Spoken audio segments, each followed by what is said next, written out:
Welcome back. Let's talk about dynamics, solving dynamics problems, teaching dynamic playing to our students. And again, this is coordinated to the Teaching Dynamics chapter of my saxophone pedagogy book. I hope you'll check out the book. There's a lot more in the book than what we're doing in the videos. The videos are mainly to demonstrate things that I think need to be heard in sound or seen in practice. And a lot of the videos I do just teach it like I would to a student, even though I'm in many cases, in a lot of cases, you're talking to educators who already know these things, but I'm approaching it the way I would teach it. So let's talk about dynamics. I think that dynamics is an advanced concept. Asking students who are really young to play dynamics doesn't make any sense to me. There needs to be some development of a lot of the basic techniques to be able to make dynamics successful. I wouldn't ask them to play soft at the beginning. I'm more interested in getting the students to play with a big, healthy sound, get a good airstream going, good, healthy airstream and constancy in the airstream. Those are much more important to me than trying to get them to play soft initially. Once they've got a big sound, then we can talk about how to make that same sound when you're soft. But I think it's a mistake to start too soon with that. So, in the air, there are two factors. We have the volume of the air, and we have the speed of the air. The volume of the air is controlling what in terms of musical parameters? I ask people that question, and they'll say, well, I think it controls tone, things like that. No, it doesn't. The volume of air controls the volume of sound. You want to play louder, you play with more air. You want to play softer, you play with less air. That's it.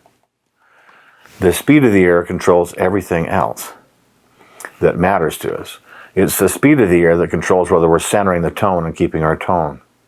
It's the speed of the air that controls pitch level.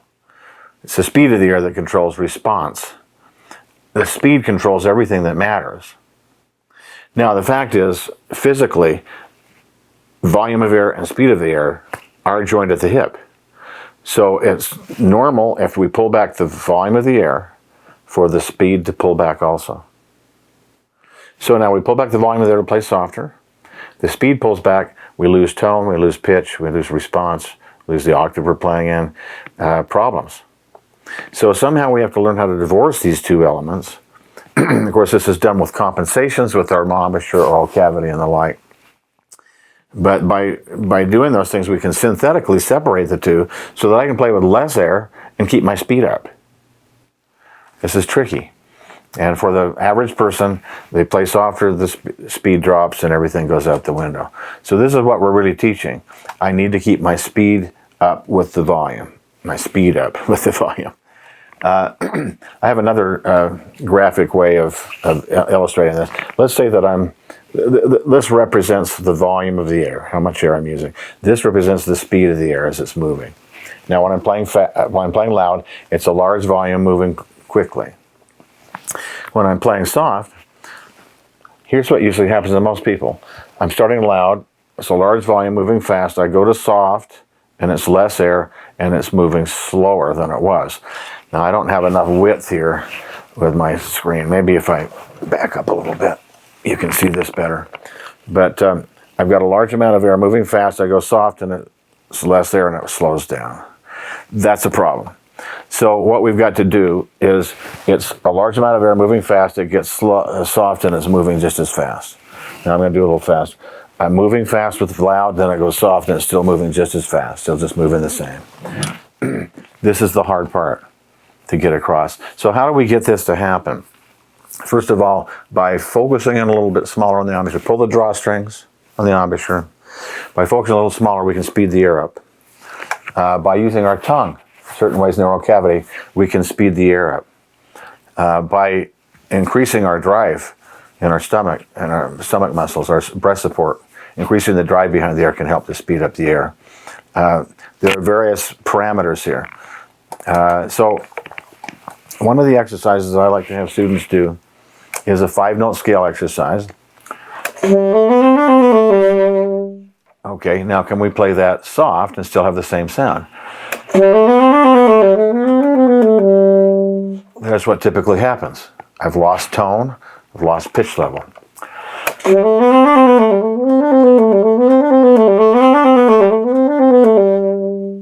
get this soft sound to sound the same as the loud sound at the same pitch level.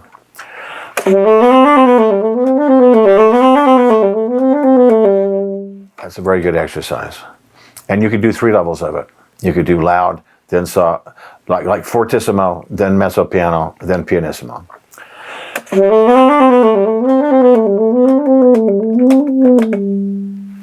Trying to keep that focus. And it takes a change in the embouchure, a change in the neural cavity. It also takes a change, well, it takes this mental ability to feel what the air is doing. Most students have never actually felt what it feels like. They never paid attention to it, so they don't really notice how it feels to have the air rush into the mouthpiece. When you're playing loud, if you take a moment and just focus on that and just feel what it feels like as the air enters the mouthpiece. Sorry. You can feel the air just rushing into the mouthpiece. Then I say, okay, now let's play it loud. You'll feel it rushing. Then let's play it soft. See if it still feels like it's rushing. Does it feel the same? No, it feels like it slows down. Yep. So even though it's less air to play soft, what there is of it has to keep moving. And so mentally, I've got to feel this kinesthetic feel of the air flowing. So when I go soft, I want to try to make it flow the same.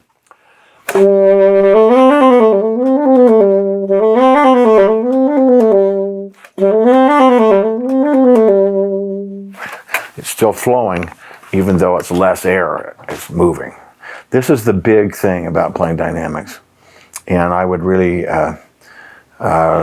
suggest, I've had a lot of success with using these images to try to help understand what's going on there a little bit with the air. Of course, what we're really dealing with is the reed speed. We want the reed speed to stay constant. If you're playing a note at, let's say it's an A, so our F sharp, concert A, let's say it's at 440, then when it goes soft, is it supposed to be 435? Or if it goes louder, it's supposed to be 452? No, of course not. The 440 should be a constant, whether it's loud or soft. And that's what we're trying to do, is keep the reed vibrating at the same speed so that the notes are vibrating. The notes are speaking at that same speed. Another good exercise, of course, is the age-old long tone exercise. But I would add the swells, which is often done. We're going to play, let's say we're playing about 20 counts of note, and we're going to crescendo up to about 10 and then diminuendo back to 20. So this is what that usually sounds like.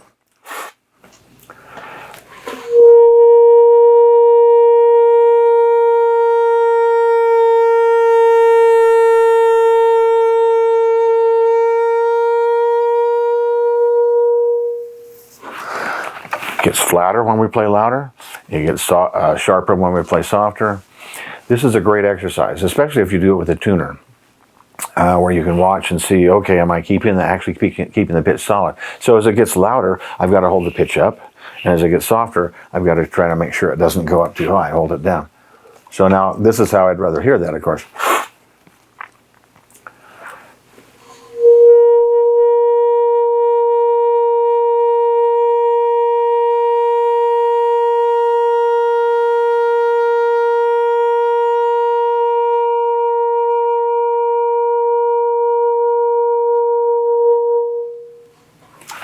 Yeah, it wasn't perfect. I haven't actually been doing this lately. Try it one more time.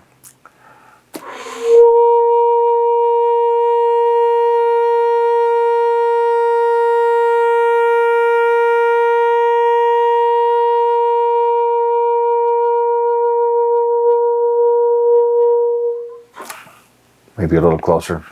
Anyway, that's also a very good exercise done with a tuner. And I would recommend that for working on dynamics. By the way, that loud soft thing can be used in playing anything. What's a good example? I remember doing this on the Brahms F minor sonata for clarinet, second movement. Tough, because it's very soft and delicate.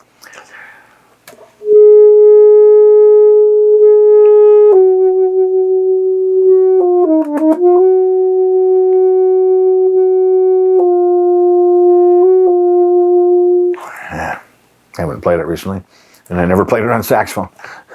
But anyway, so it's not really working very well.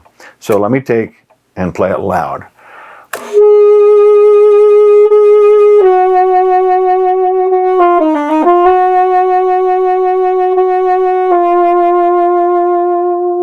Now can I do the same thing soft? Keep the air flowing.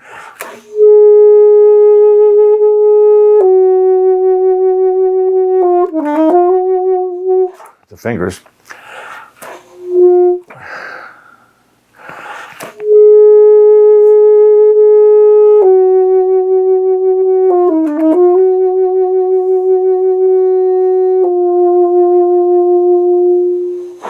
A little bit better because I played it loud. I get the air flowing, I get the speed up. Then I pull the air back and see if I can keep the speed up and keep the soft time working the way it ought to.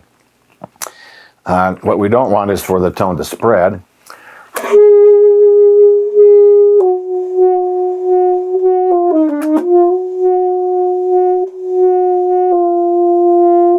The tone has spread out. It doesn't have the focus in the core of the sound anymore. I've got a diagram in the book to show how the core of the sound should be the same when it's loud and when it's soft. And if it goes soft and the core of the sound is like half of it's grayed out, so to speak, is not what we want. I found that really works well. It's a little harder to do it in the space I have and sitting down here. I would normally stand up in a larger space. Got a lot of stuff around me, microphones and stuff, but I would actually move this way.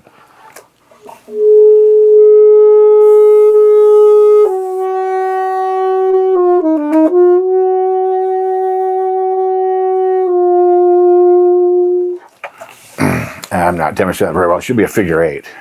I can't do it in this space. But I come to this end, I make a circle. And I come to the opposite end, I make another circle. And it's a circle on both sides so that the air, so we never stop moving. We don't go to the side and stop and then start back. We come to this end and keep moving, come to the other and keep moving. It's amazing how that physical movement will help the movement in the airstream. And then after you've done that a little bit, then see if you can hold still and still feel that sensation of physical movement and the air moving. That's I found that very helpful in getting students to keep a constant airstream. Just a physical movement. And sometimes when I'm playing, I'll kind of feel like I'm just moving a little forward into the phrase to help that movement, slight physical movement. I don't think we want movement when we're performing that's coordinated to the pulse, but I think that some movement can help that way. There's a couple of other things I probably ought to mention here that are in the chapter or that I ought to demonstrate just looking back. I think it's a good idea to practice scales with what I call inverted dynamics. It's common for people to say, play louder as you go higher and softer as you go lower. And if I do that,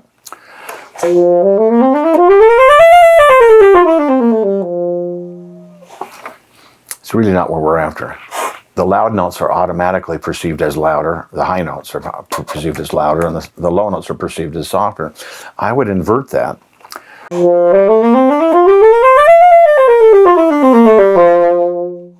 Really going to work better so that the low notes and the high notes are brought together volume-wise. I always consider that we've got to scale back at least one dynamic level for the upper notes. In fact, I often use this example. If we want G, G, G, G, G, G, let's say octaves, and then we say I want it to be mezzo forte, mezzo forte, mezzo forte, mezzo forte, mezzo forte, mezzo forte, mezzo forte, mezzo forte. Well, that's what I'm going to get is about what you just heard. It's going to be softer, louder, softer, louder. So I actually have to think mezzo forte, mezzo piano, mezzo forte, mezzo piano, mezzo forte, mezzo piano. If I want to hear mezzo forte, mezzo forte, mezzo forte, mezzo forte. Otherwise, it's going to be mezzo forte, mezzo forte, mezzo forte, mezzo forte, mezzo forte, mezzo forte, forte, and it's actually not going to be mezzo forte. It's going to be louder. So we do have to scale back dynamics for playing the higher notes just a little bit. And I think a scale is a good place to practice this. I really feel like the students should keep their foot on the gas pedal all the way to the bottom of the hill. They should drive to the bottom. I tell them don't coast downhill. Now, if they're younger, I use the bicycle. If you're going downhill, what do? You stop pedaling and just coast. If you're driving a car, you're going downhill, you might take your foot off the gas pedal and just let it coast down the hill. In this case, we don't want to do that the low notes will kind of disappear and may lose their tone, may lose their pitch. Instead, I want to keep my foot on the gas pedal to the bottom of the heel, drive it down, keep it solid, keep a good solid tone and good pitch. So here's another image that I use a lot when I'm trying to start soft, like when I'm doing those Fs from nowhere. I'm pulling the swing back. Now, if you've ever swung somebody in a swing, I'm sure all of you have, you pull it back far and get this thing ripping. We want some fun here. What happens if I just pull the swing back about 6 inches and let go? Really big thrills, right? It's going to hardly have any movement at all. I think it's the same with the air. When I take a full breath, I've got a lot of natural momentum behind the air. If I take a short breath, like, it's not going to be the same. I've got to take a full breath, even if I don't let all the 100 pounds loose all at once. I've got that natural momentum that helps me get started. So when I want to go, I've got a lot behind that. I'm not just trying to go from nowhere. I've got some momentum, and that's what I call pulling the swing back. So there's a few images that I use in my teaching, and if you're a student, you can use these images for yourself, of course. You can apply the things that we've talked about here for yourself. I think that these are valuable thoughts and concepts, and I've found a lot of success with them in trying to help students with dynamics. So thanks for watching. I'll see you in the next video.